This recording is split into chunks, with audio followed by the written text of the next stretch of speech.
Hi, there is this question I read on Facebook where a man has been away from the country for 4 years.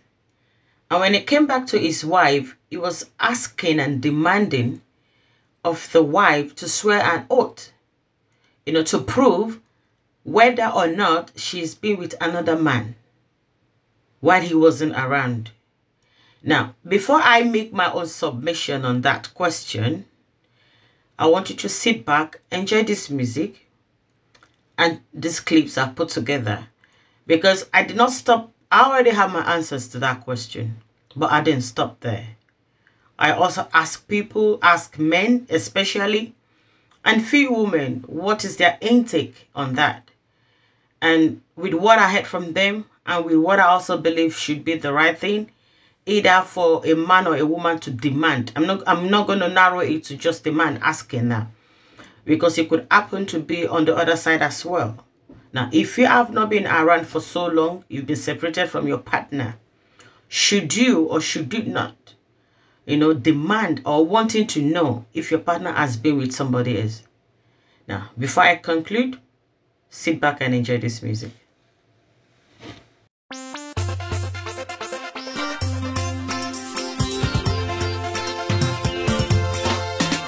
Ce soir, on y va danser, qu'est-ce qu'on fait? On y va danser à l'église, on y va danser, on fait quoi? On y va danser tout le monde, on y va danser, les papas, on y va danser, les mamans, on y va danser, les bobos, on y va danser. Seigneur des seigneurs, roi des rois, nous allons fêter ta gloire.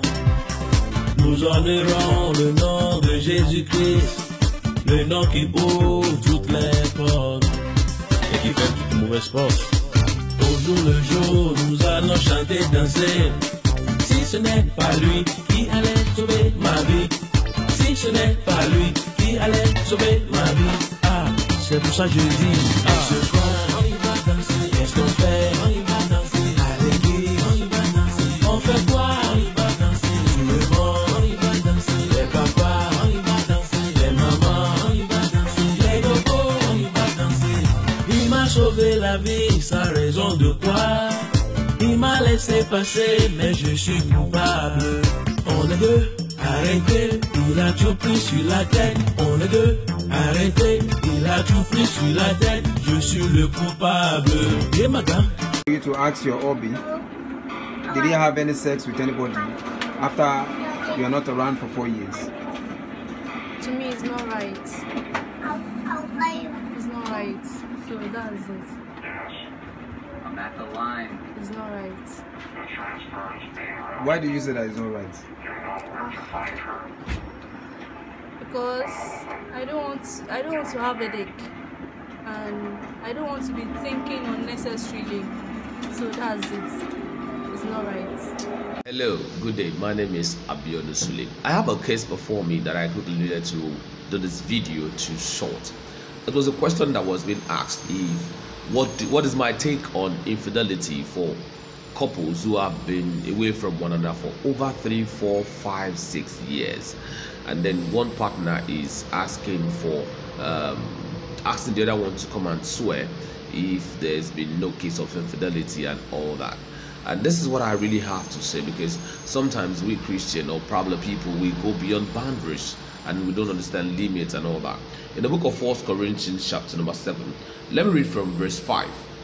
Defraud yet not one another, except it be consent for a time, that ye may give yourself to fasting and to prayer, and come together again, that Satan tempt you not for your inconsistency. Now, Apostle Paul was talking about couples that might decide to separate for a while, maybe for the purpose of praying, for the purpose of fasting, and you cannot pray beyond 40 days. The highest of fasting that anybody has ever done on this planet is to fast for 40 days and 40 nights. So in this place, Apostle Paul was advising the couple that even if you go to fast, you must make sure the fast is not too lengthy, so that the devil does not come to, take advantage of that.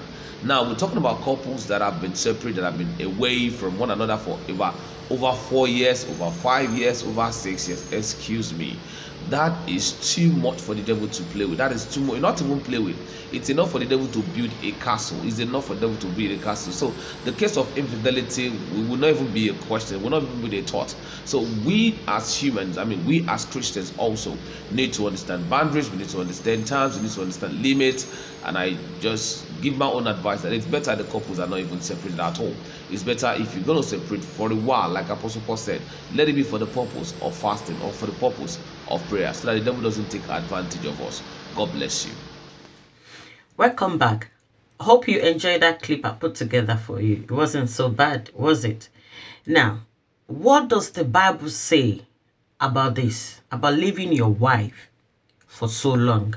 Now, Genesis 2, chapter 2, verse 24 says, therefore a man shall leave his father and his mother, and both of them will become wife and husband, and they will become one flesh.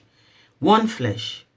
Now, if you now separate from your partner for so long, you are no longer one flesh. What is she saying? Let's go further.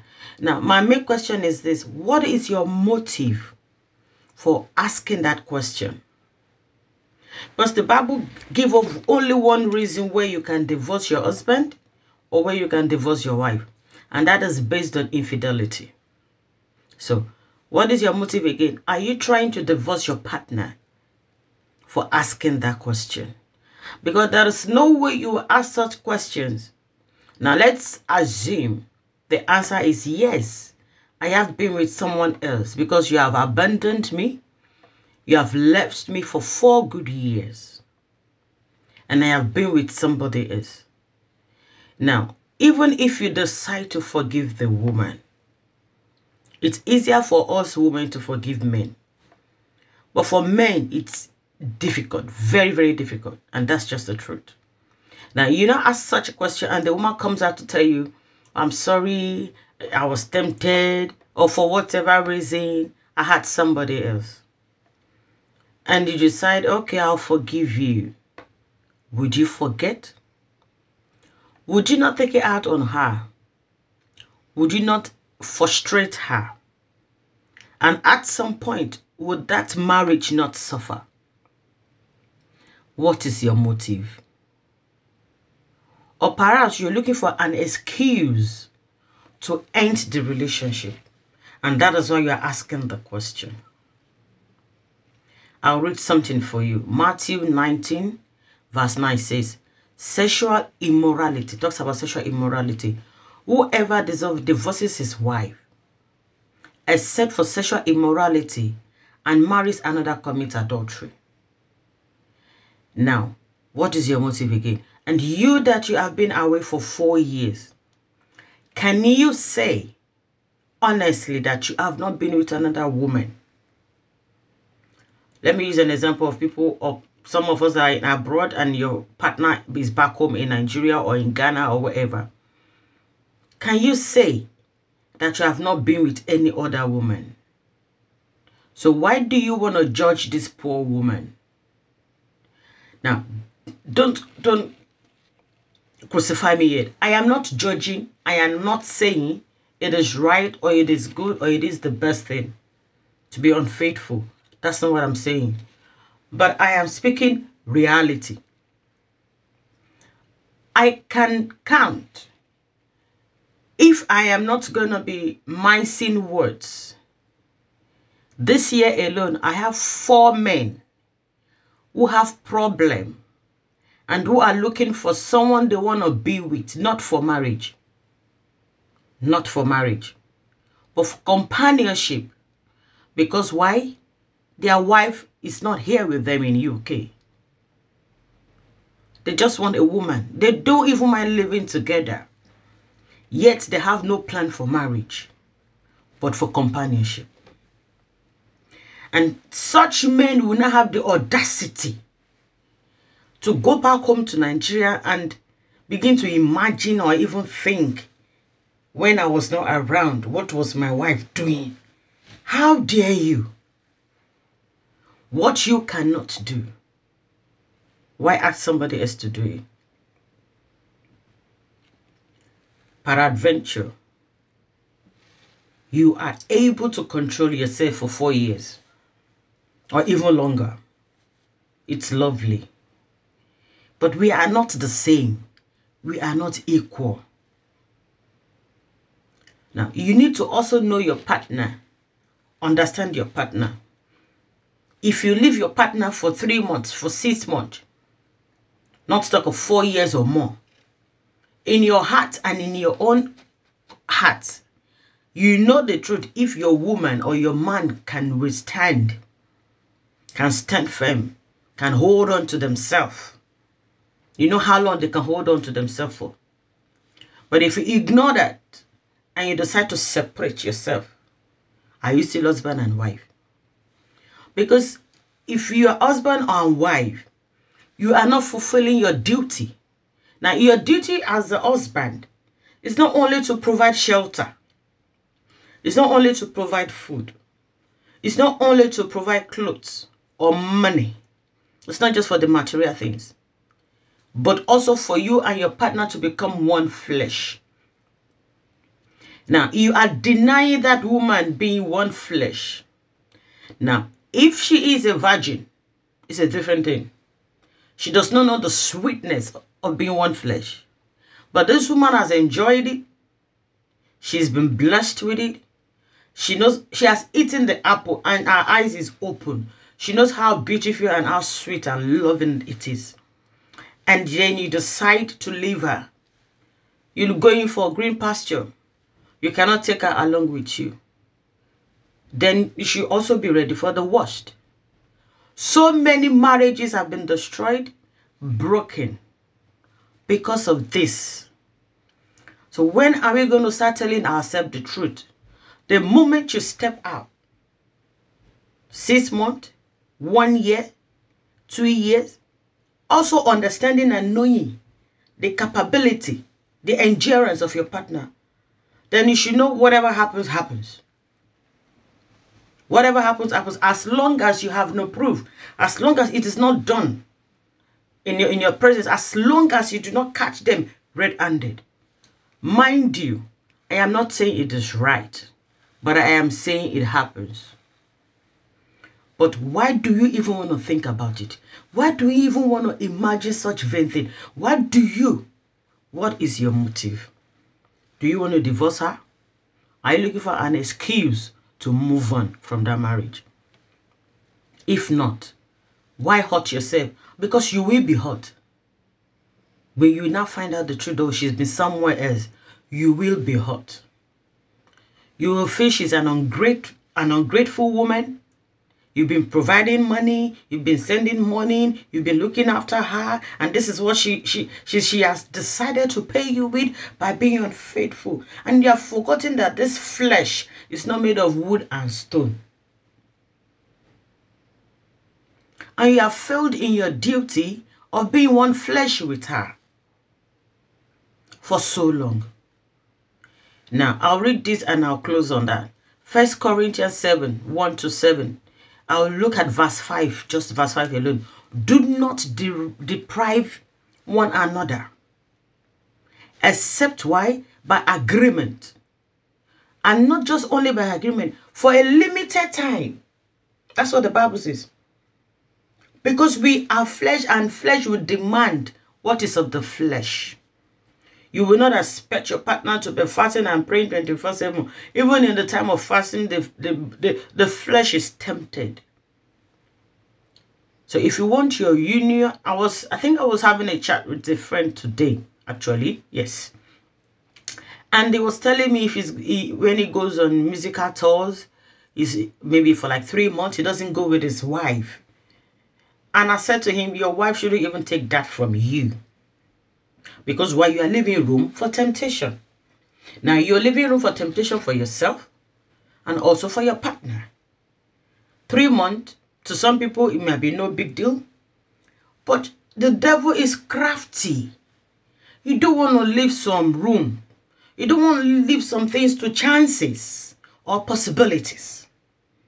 Okay? So if you are going on a tour, depending on the distance, if it is a place where your partner can come to you, maybe your wife can come to you, for the weekend and then go back, then you're able to be with each other, talk with each other, embrace each other, and be one flesh. And then she can go back. And then within the next month again, she can come again. And then go back. But if it is a very, very far distance, I will implore that you make an arrangement for the two of you to go together. Now, there are other temptations that can come up when there is distance in a relationship, not just sexual one. So let us also look at that. The question here is about sex, but peradventure, she's a saint.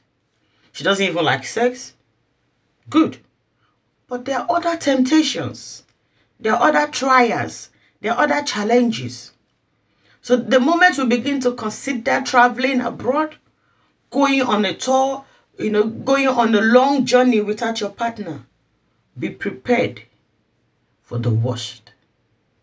And also program your mind and blank your mind from the worst. And accept that it may happen. It may not happen. But whichever way, as long as I don't know, I'm cool with it. That way you have peace of mind. That way you save your marriage. I know you know. I just came to remind you. Have a good day. Don't go, don't go yet. You're still going to have some music to enjoy. And the music was by my own very brother, Pastor Frank Chidi.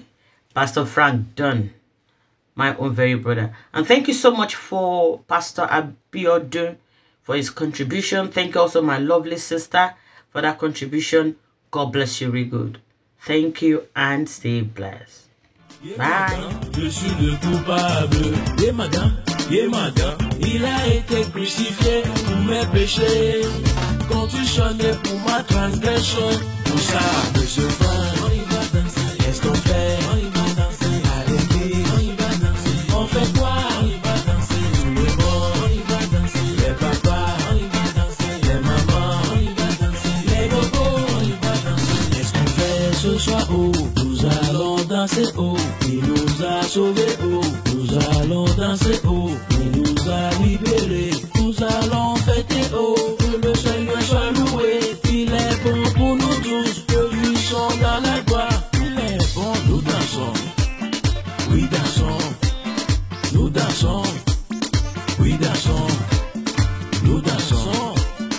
Oui, dansons. Yeah, madame. Oui, dansons. Yeah, madame. Nous dansons.